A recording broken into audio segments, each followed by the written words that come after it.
और आप सभी का स्वागत आपके अपनी YouTube channel RNS education news में।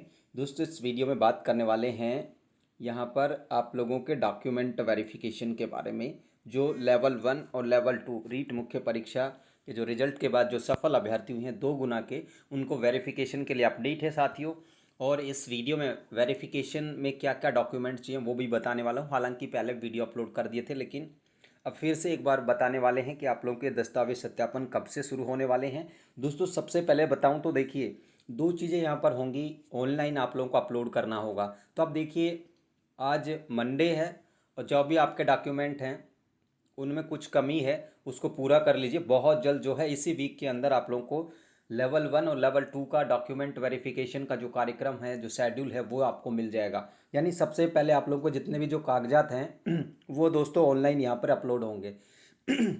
उसके बाद दोस्तों, जिला स्तर पर आपका जो जिला है, चाहे चूरू से गंगानगर, जो भी हमारे 33 जिले हैं, उन सब में होना है। ठीक है, तो कहीं नहीं जाना, सबसे पहले ऑनलाइन अपलोड करना है। ऑनलाइन के बाद आप लोगों को जिला स्तर पर यानी कि फिजिकली रूप से आप लोगों को खुद को जाना होगा। फिर फिजिकली रूप से होगा, फिर तीसरा जब आपको अलॉटमेंट हो जाएगा उसके बाद होगा। तो एक तरीके से त्रिस्तरीय व्यवस्था है ये।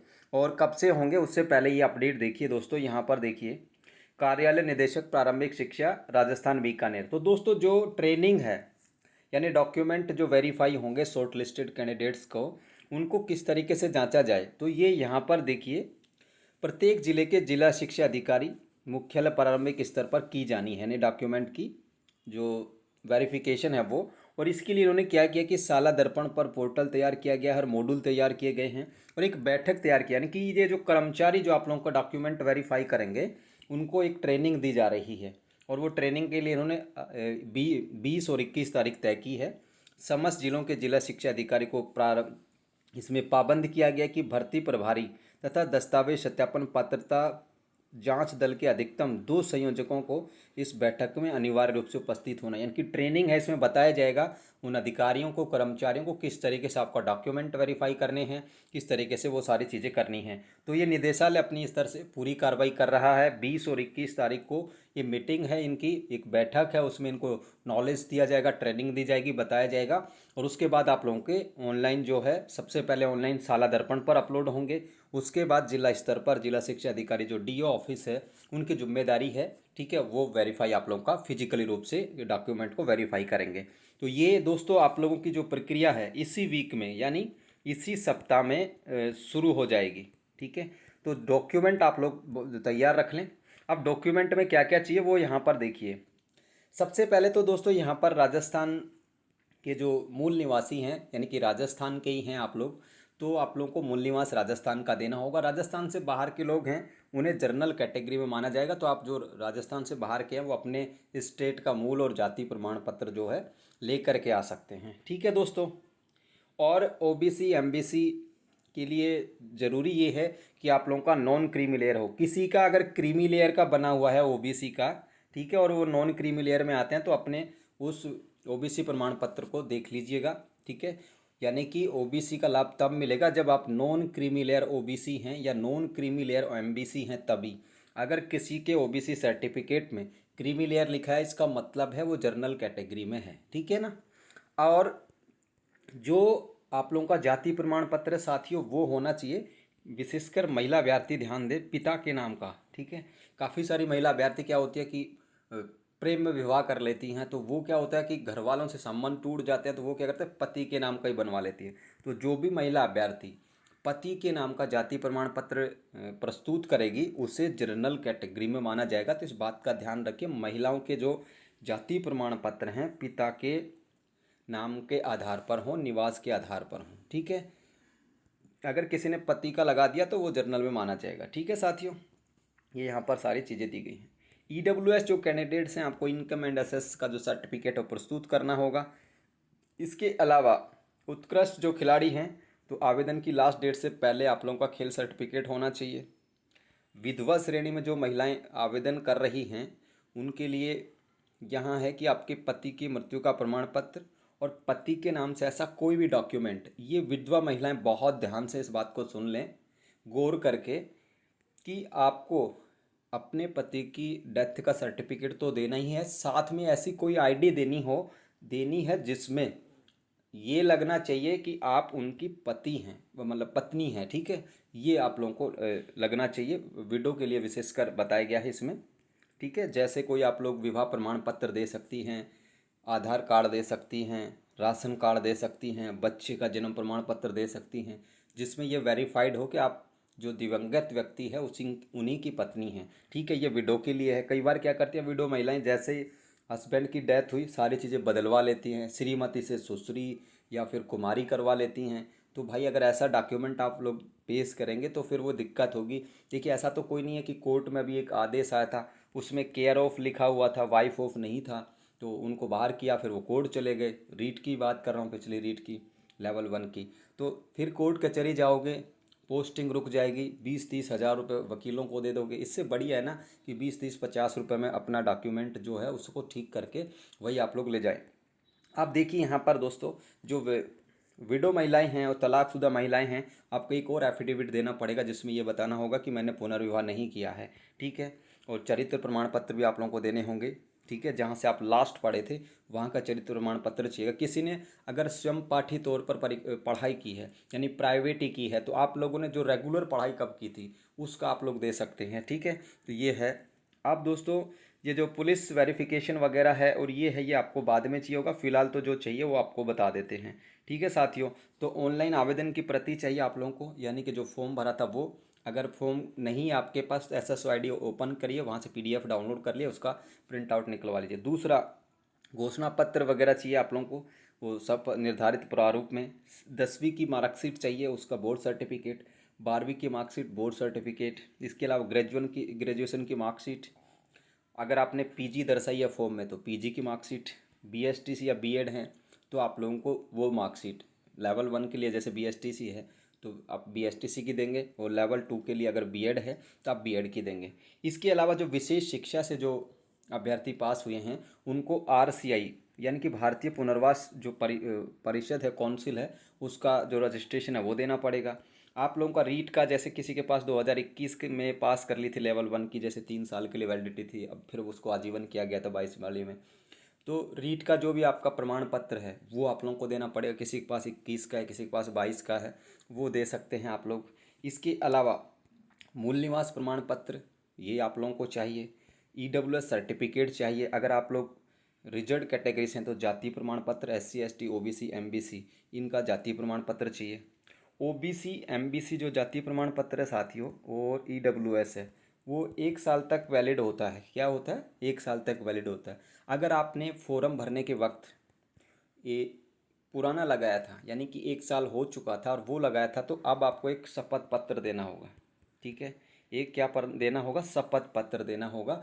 वो शपथ पत्र आप लोग पेश करेंगे तो आपको वो मान लिया जाएगा। अगर किसी ने लास्ट डेट के बाद, यानी कि जो जनवरी 2023 में लास्ट डेट थी रीट के परीक्षा फॉर्म भरने की, और लास्ट डेट फॉर्म भरने के बाद किसी ने डॉक्यूमेंट बनवाया है, जाति प्रमाण पत्र विशेषकर, और तो आप लोगों को एक शपथ पत्र फिर से देना होगा।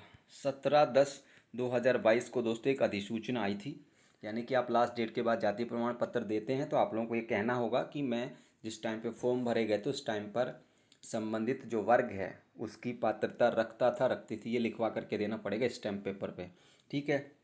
तो ये तो हो गई जाति प्रमाण पत्र की बात। 3 साल से ज़्यादा नहीं हो, OBC MBC EWS, इस बात का ध्यान रखें। अगर 3 साल से ज़्यादा पुराना कोई पेश कर रहा आप डॉक्यूमेंट वेरिफिकेशन में, तो सीधी और सरल भाषा ये है कि आप लोगों को जनरल कैटेगरी में मान लिया जाएगा, ठीक है। तो एफिडेविट वगैरह आप लोग लगा दीजिए। लास्ट डेट के बाद बनवाया है तो भी लगेगा एफिडेविट, किसी ने बनवाया है। अगर किसी ने 1 साल से ज़्यादा पुराना लगाया है OBC MBC EWS में तो भी एफिडेविट लगेगा। SC ST के लिए ऐसी कोई बाध्यता नहीं है, ठीक है साथियों। आप देखिए, ये विधवा का बता ही दिया हमने कि अपने पति के मृत्यु का प्रमाण पत्र, पति से लिंक कोई दस्तावेज जिसमें ये पता लगे कि आप उनकी पत्नी रही हैं, ठीक है। इसके अलावा अगर तलाकशुदा हैं तो तलाक की डिक्री, वो भी लास्ट डेट से पहले की, ठीक है। किसी का बाद में तलाक हुआ हो, रीट के फॉर्म जब भरे गए थे जनवरी 2023 में, और उसके बाद किसी का तलाक हुआ लास्ट डेट के बाद, तो वो मान्य नहीं होगा, ठीक है। भले ही आप लोग दे सकती हैं, सर्टिफिकेट ये तलाक की डिक्री का, लेकिन मान्य नहीं होगा अकॉर्डिंग टू नोटिफिकेशन। ये बिल्कुल स्पष्ट बात है। तो ये तलाकशुदा के लिए कि आपने शादी नहीं की और तलाक की डिक्री देनी होगी। संतान संबंधी घोषणा पत्र है, विवाहित होने पर दहेज नहीं लेने का शपथ पत्र भी देना होगा। अगर भूतपूर्व सैनिक हैं तो पीपीओ नंबर, और आप पहले से कहीं रोजगार नहीं कर रहे हैं ये भी बताना होगा भूतपूर्व सैनिकों के लिए। उत्कृष्ट खिलाड़ी हैं तो जो सर्टिफिकेट है, खेल सर्टिफिकेट लास्ट डेट से पहले का बना हुआ हो। इसके अलावा अगर आप लोग पीएच हैं, दिव्यांग हैं, तो 40% या उससे अधिक जो है विकलांगता का सर्टिफिकेट आप लोगों के पास हो वो लगाना होगा। ठीक है साथियों। और पुलिस सत्यापन ये अलग से है, ये आप लोग के ज्वाइनिंग के वक्त पे चाहिएगा। अगर किसी ने कोई पहले से रीट में टीचर बना हुआ 3rd ग्रेड का, पास जिला चाहते हैं, गृह जिला चाहते हैं, अगर आपने परमिशन ली है तो आप लोगों को एनओसी देनी पड़ेगी। और ऐसा कोई भी डॉक्यूमेंट जो आपने फॉरम में दर्शाया कि किसी ने स्काउट दर्शा दी, किसी ने एनसीसी दर्शा दी, किसी ने और कुछ दर्शा दी कि भाई मैं तो ये भी पढ़ा हुआ हूँ, तो वो डॉक्यूमेंट भी आप लोग लगा सकते हैं। ठीक है साथियों, इस चेकलिस्ट के अकॉर्डिंग लगाना है। ठीक है। ऑनलाइन आवेदन, आधार कार्ड चाहिए, 10वीं की, 12वीं की, ग्रेजुएशन की, पीजी की मार्कशीट। ठीक है। आप लोगों का डिप्लोमा, बीएसटीसी, बीएड का, विशेष शिक्षा से तो विशेष शिक्षा का बीएड, बीएसटीसी, साथ में आरसीए का डिप्लोमा। आप लोगों का रीट प्रमाण पत्र, मूल निवास प्रमाण पत्र। इसके अलावा साथियों विशेष, अगर टीएसपी से हैं तो विशेष मूल निवास प्रमाण पत्र होगा। ईडब्ल्यूएस हैं तो ईडब्ल्यूएस सर्टिफिकेट होगा। ईडब्ल्यूएस ओबीसी एमबीसी के बारे में बता ही चुके हैं। जाति प्रमाण पत्र, जाति प्रमाण पत्र ध्यान रखें, ओबीसी, एमबीसी, ईडब्ल्यूएस, ये 3 साल से ज़्यादा पुराना नहीं हो। नया बनवाया है सर्टिफिकेट देना पड़ेगा, 1 साल से ज़्यादा पुराना लगाया तो सर्टिफिकेट देना पड़ेगा। ये सारी चीज़ें हैं।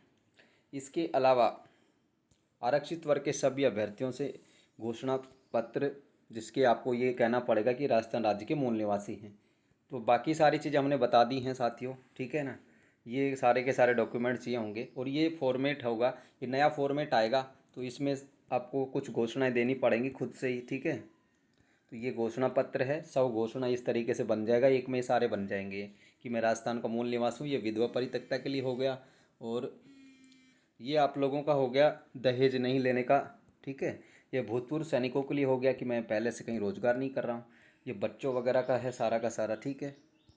तो ये है साथियों पूरी कहानी। ठीक है।